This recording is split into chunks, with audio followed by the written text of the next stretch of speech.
Bem, pessoal, na nossa aula 3, nós ficamos de calcular as massas moleculares de algumas substâncias. Lembrando, a massa molecular, ela pode ser determinada através das massas atômicas, que nesse caso você vai sempre utilizar uma tabela periódica para poder determinar, tá?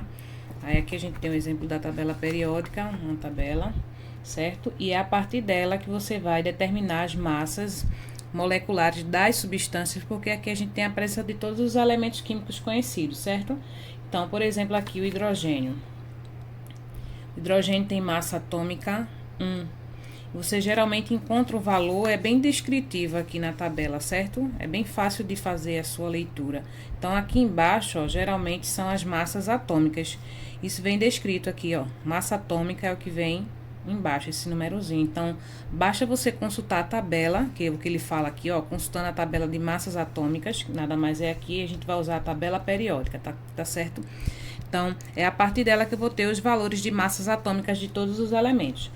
Aqui no nosso exercício eu descrevi para facilitar o nosso trabalho.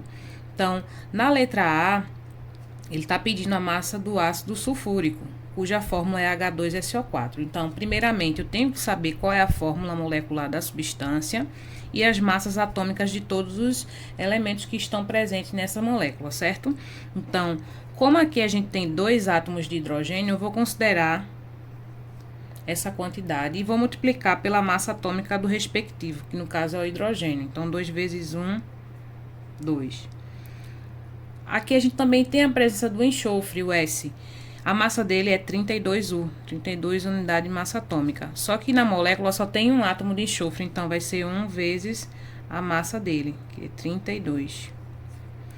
O oxigênio também está presente e a gente tem 4 átomos de oxigênio. Então, esse 4 aqui, ó, vai multiplicar a massa do oxigênio, que é 16. Nesse caso aqui vai dar 64. No final, a gente soma todos esses valores, todas essas massas, né, multiplicadas respectivamente pela quantidade de átomos para cada elemento químico e as suas respectivas massas atômicas. Então, o total da soma aqui vai nos dar 98U. Então, aqui a gente tem a massa molecular do ácido sulfúrico, certo? Vamos para a letra B. O hidróxido de cálcio, a fórmula CaOH2, que a gente percebe de diferente para a fórmula do H2SO4, aqui a gente tem a presença do parênteses, que representa o seguinte: esse número 2 aqui fora vai multiplicar a quantidade de átomos dentro do parênteses, somente do parênteses, certo? Quem tiver dentro dele. Então, o cálcio só tem 1 e a massa dele é 40, que multiplicado vai dar 40. O oxigênio e o hidrogênio, a gente percebe que só vai ter 2 de cada, porque, ó, 2 vezes 1, 2 oxigênios, e a massa a gente já usou aqui, 16, vai dar 32 pra gente. E o hidrogênio, ó, 2 vezes 1, 2 também, e a massa dele é 1, então vai dar 2. Novamente, ao final dessas multiplicações, a gente soma tudo e nos dá um valor de 74U, 74 unidade de massa atômica. Então, a massa molecular do hidróxido de cálcio é 74, enquanto que a do ácido sulfúrico é 98, ok? Outros exemplos que podem ajudar vocês a responderem o restante do exercício 2, que está no material de vocês, eu coloquei 3 exemplos aqui que podem nos ajudar a complementar esse tipo de exercício. É a mesma forma, a gente olha para a fórmula molecular, vê a massa, vê quem é o elemento, procura na tabela periódica, certo? Anota os dados do lado da questão que você está resolvendo para facilitar na hora de fazer a sua continha. Então, aqui, ó, o ácido clorídrico forma a fórmula molecular HCl. Eu tenho um hidrogênio somente na molécula e a massa do hidrogênio é 1, né? 1 vezes 1. Enquanto que o cloro, a gente tem a presença só de um átomo e a massa dele é 35,4.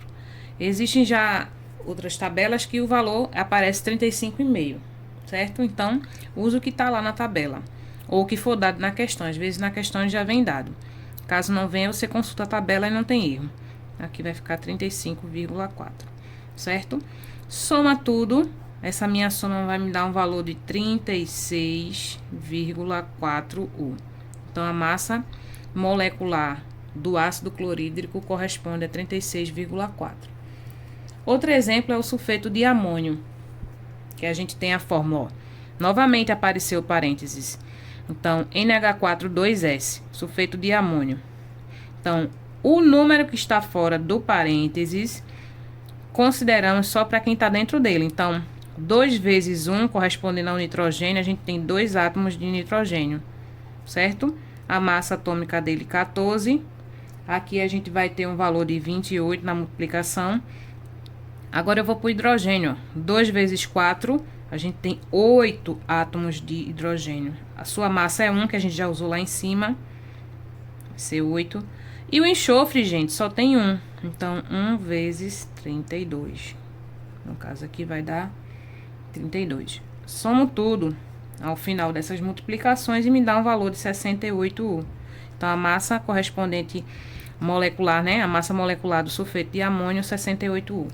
E o último exemplo que a gente tem aqui, o hidróxido de ferro 3. Então, ó, Fe, de novo parênteses, para vocês se acostumarem com a ideia. Então, Fe só tem um ferro, enquanto que oxigênio e hidrogênio tem a quantidade aqui dentro multiplicada por 3. Então, 3 vezes 1, 3. Então, vamos lá. O ferro só tem 1, a massa dele é 55,8. Vou pro o oxigênio, ó. 3 vezes 1, 3. O oxigênio a gente já usou lá em cima, que é 16. Vou repetir aqui. Esse valor vai dar pra gente 48. E o hidrogênio, por fim, né? 3 vezes 1, 3 também. A mesma quantidade que o do oxigênio. A massa é 1. Ao final, a gente soma tudo e nos dá um valor de 106,8U. Então, essa é a massa molecular do hidróxido de ferro 3. Então, você tem que ter a fórmula da substância, tem que ter as massas atômicas dos elementos e fazer somente a consideração da quantidade de átomos que existem na molécula e depois soma tudo.